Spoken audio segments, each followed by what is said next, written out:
Adversity is inevitable in sales.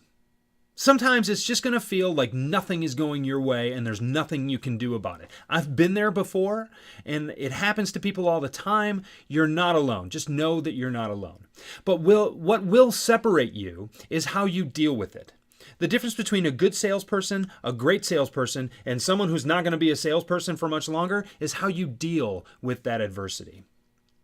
Now, I was in one of my first sales jobs, and I was doing quite well after about a year, maybe 14 or 15 months. Got a phone call from my manager. Jeff, we need to meet in person tomorrow. Did I get called into the principal's office? Is everything okay? No, everything's okay. We just need to meet tomorrow. Let's get together. I worked remotely, so I had to drive a little bit to go meet with my manager. He sat me down at lunch and said, Jeff, we got a new rep starting tomorrow in your territory, and we're cutting your geography by about 60%. What? Yeah, we're deciding to go in a different direction. We want to add another person in this territory. We're going to find another person for this territory, but we want you to focus on where you're closest and where you're geographically the strongest.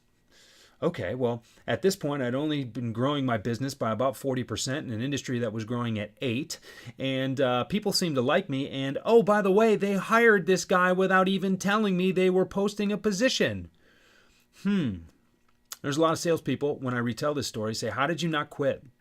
How did you not leave right then? How did you even consider trusting this company ever again after that?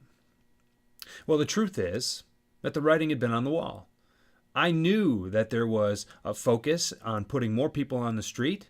I knew that there was a focus on growing faster. And I knew that given the size of the geography that I was working, I was going to be limited in my long-term potential to grow. What I told the company was that they did the whole thing wrong. Now, I think they realized this after we talked.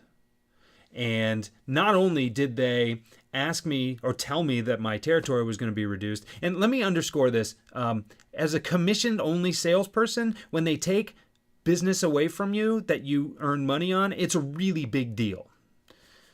But not only did they cut my territory, they asked me to train my replacement. Now, a lot of people would have flown off the handle. When I didn't, my manager looked right at me and said,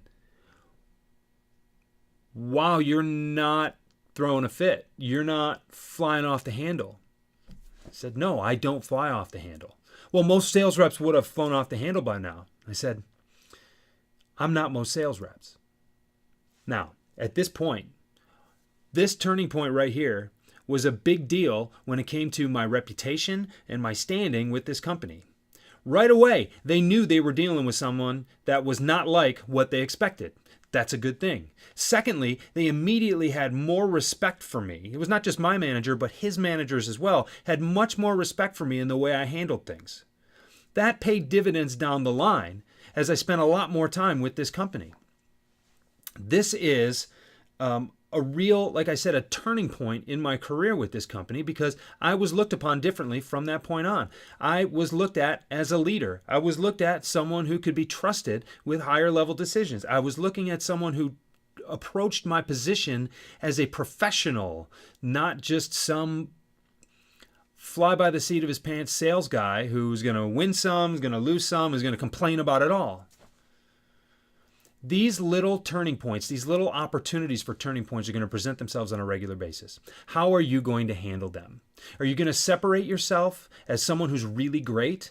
Or are you going to fall in line with the rest of the people who are whiners and complainers and probably not going to be in sales for much longer? You get to decide. If you like what I've had to say here, check out the other videos on my channel. There are a lot of common themes. I think you'll appreciate it, and I think you'll take a lot of value from them. If you like what I have to say, there's also a way that you can hear from me on a weekly basis. You can, one, subscribe to this channel, or you can subscribe to my free weekly newsletter. It goes out every Sunday morning. Thanks for being with me, and next week, I'll see you again.